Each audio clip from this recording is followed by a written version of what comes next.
हाय दोस्तों, नमस्कार। आपका बहुत बहुत स्वागत है लाइव प्रिपरेशन के इस एपिसोड में। मैं हूं अंकित स्टो। दोस्तों, क्या करंट एनर्जी अपने पार्टनर की निकालनी चाहिए?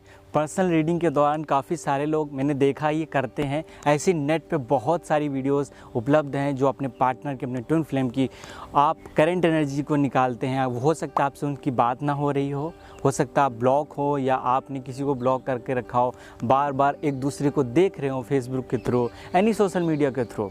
तो हम क्या उनकी करंट एनर्जी निकाल के इन चीज़ों को बेटर कर सकते हैं?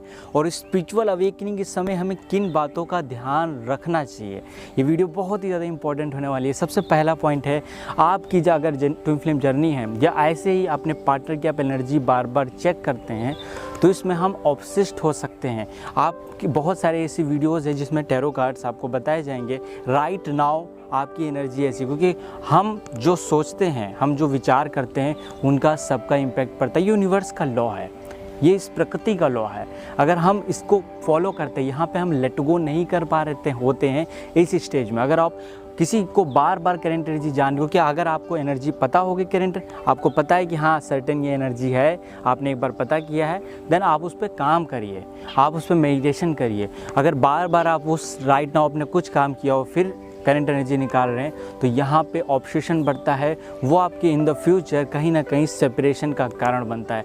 तो कभी भी डोंट डू डैट। और स्पिरिचुअल अवेकनिंग में तो बहुत ज़्यादा ज़रूरी है, क्योंकि उस समय आपका सबकॉन्शियस माइंड हाई लेवल पर होता है, आपकी सारी कार्मिक पैटर्न्स भी बदल रहे होते हैं। कार्मिक पैटर्न्स क्या होते हैं, मैंने आपको पिछली वीडियोज़ में बताए हैं कि हमारे सेट ऑफ पैटर्न्स जिनके अकॉर्डिंग हम चलते हैं, जैसे कि हमने जो प्रारब्ध बनाए, हमने जो कर्म करे हैं, जिस तरह की एनर्जीज हमसे अटैच हो गई हैं, चाहे वो एंजाइटी की हो, चाहे वो पेन की हो, चाहे वो सेपरेशन की एनर्जी हो किसी के साथ, उससे हमारे चक्रों में ब्लॉकेज होता है। वो कार्मिक एनर्जीज आपको सेंसेशन, वाइब्रेशन और बॉडी में पेन के माध्यम से या किसी तरह से मेडिटेशन के दौरान किसी को नींद बहुत आती है, जमुआई आती है, ये सारे सिम्टम हैं जो कि मेडिटेशन में कार्मिक पैटर्न्स को रिमूव होना दिखाते हैं।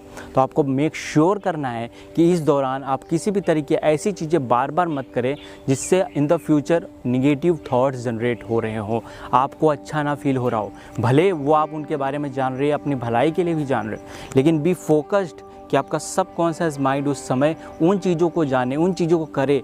कनेक्ट विद नेचर, अपने मेडिटेशन करिए, अपने उन चीज़ों को जानिए जो आपके में पॉजिटिव पॉइंट है। तो रिकनेक्ट करना होगा अपनी स्ट्रेंथ से, रिकनेक्ट करना होगा अपने पॉजिटिव ऑरा से। तो बिल्कुल भी करंट एनर्जी बार बार आप लोग मत सुनिए, क्योंकि काफ़ी सारे ऐसे लोग हैं जो करंट एनर्जी पर रेगुलर वीडियोस आती हैं।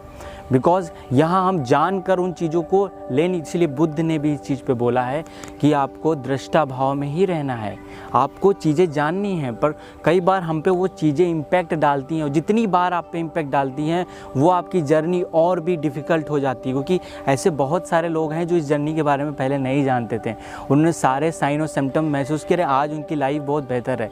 हमारे जानने से एक्चुअली वो सिचुएशन नहीं बदल लेगी, बट हाँ एक सिचुएशन बदल सकती है जब हम एज अ ऑब्जर्वर आ सकते हैं। कृष्ण ने गीता में इसी को साक्षी भाव कहा है। अगर आप साक्षी भाव में आते हैं तभी परिस्थिति आपके बदलने लगती हैं, तभी घटनाएं घटने लगती हैं।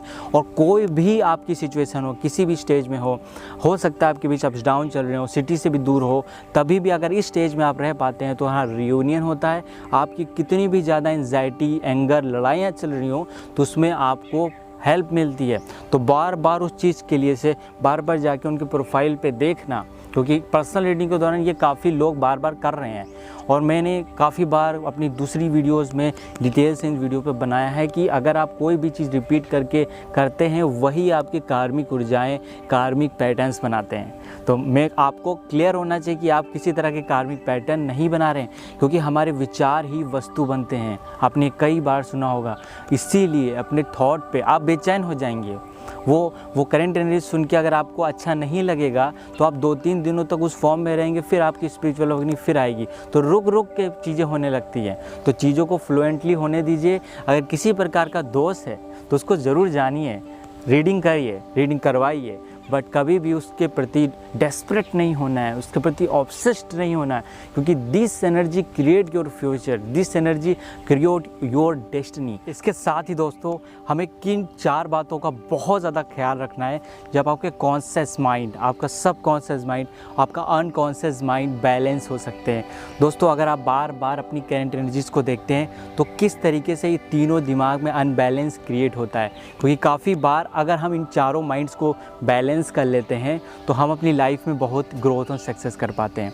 दोस्तों सबसे पहली बात है, अगर आप, मैंने कई बार नोटिस किया है, अगर आप मान लीजिए स्पिरिचुअल अवेकनिंग हो रही है तब आप अपनी स्पिरिचुअलिटी पे ज़्यादा फोकस करते हैं, आप पूजा करते हैं, भगवान को याद करते हैं, कई बार ऐसी प्रार्थनाएं करते हो, पूरा दिन उसी में लगे हुए हैं, तो हमारा सबकॉन्शियस माइंड तो ज़्यादा एक्टिवेट हो रहा है, उससे हम बेनिफिट ले पा रहे हैं। लेकिन यहाँ पे कॉन्शियस माइंड बहुत सारे लोगों का कमज़ोर होता है, हम प्रैक्टिकली अपने जीवन में बहुत अच्छे डिसीजन नहीं ले पाते हैं, क्योंकि लाइफ इज़ नॉट सिर्फ स्पिरिचुअल अवेकनिंग, लाइफ आपकी 3D प्लेन पे भी एडजस्ट कर रही है, तो आपको बैलेंस बना के चलना है। और जब आप मेडिटेशन के हायर फॉर्म में पहुंचते हैं तो आपका अनकॉन्शियस माइंड भी सुपर कॉन्शियस में कन्वर्ट होने लगता है, उससे आपको और भी ज़्यादा फ़ायदा होने लगता है। तो बेसिक ये चीज़ आपको ज़रूर जाननी है, आपको टू मच फोकस किसी एक चीज़ पे नहीं करना है। अगर हम किसी एनर्जी को बार बार सुन रहे हैं, भले वो हमारी ही एनर्जी हो, हम कहीं से भी देख रहे हैं, चाहे हम हॉरोस्कोप भी बार बार देख रहे हो, बार बार चीज़ों को सुन रहे हो, तो वो एनर्जी हम पे श्योरली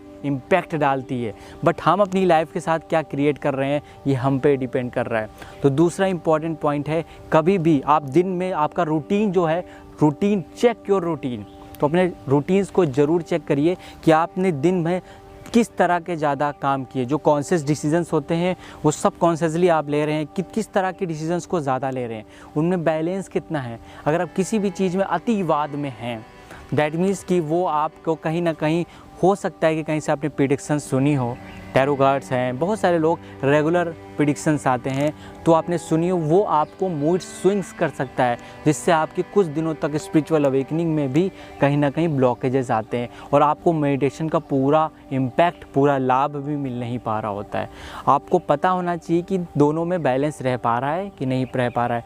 और दूसरी बात है कि आप इन तीनों माइंड्स में कैसे और बैलेंस बना सकते हैं कि अपने, जैसे जब मेडिटेशन कर रहे हैं तो आपको जो भी आ रहा है, जो भी थॉट आ रहा है, क्या उसके प्रति आप कैसे सजगता है, कैसी आप बिलीव सिस्टम है आपका, वो सारे पॉइंट्स आपको इम्पैक्ट करते हैं। तो ये सारी चीज़ें श्योर करिए कि कहीं आप किसी भी चीज़ में अति में तो नहीं जा रहे हैं। तो ये सिंपल सी चीज़ है। बहुत सारे लोग कि हॉरोस्कोप एनालिसिस करने के बाद ये पता चलता है कि हर एक पर्सन किसी ना किसी तरह के ऑब्सेशन से ज़रूर फेस कर रहा होता है। तो वो ऑब्सेशन, वो आपके हॉरोस्कोप से पता चलता है कि हाँ, आपका सोल मिशन क्या है और आपका ऑब्सेशन क्या है। तो केतु का इससे संबंध होता है, राहु का इससे संबंध होता है, अपनी कुंडली में देख के जान सकते हैं।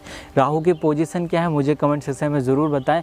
वो कहीं ना कहीं किसी चीज़ की अधिकता करके आपको परेशान कर सकते हैं। अगर वो किसी प्लैनेट में बैठे, किसी सेकंड हाउस में बैठे, हो सकता है आपका बोलना, आप किसी जगह बोल रहे हैं तो ऑब्सेस्ड हो रहे हैं उस चीज़ के प्रति, मुझे अपनी बात कहनी है।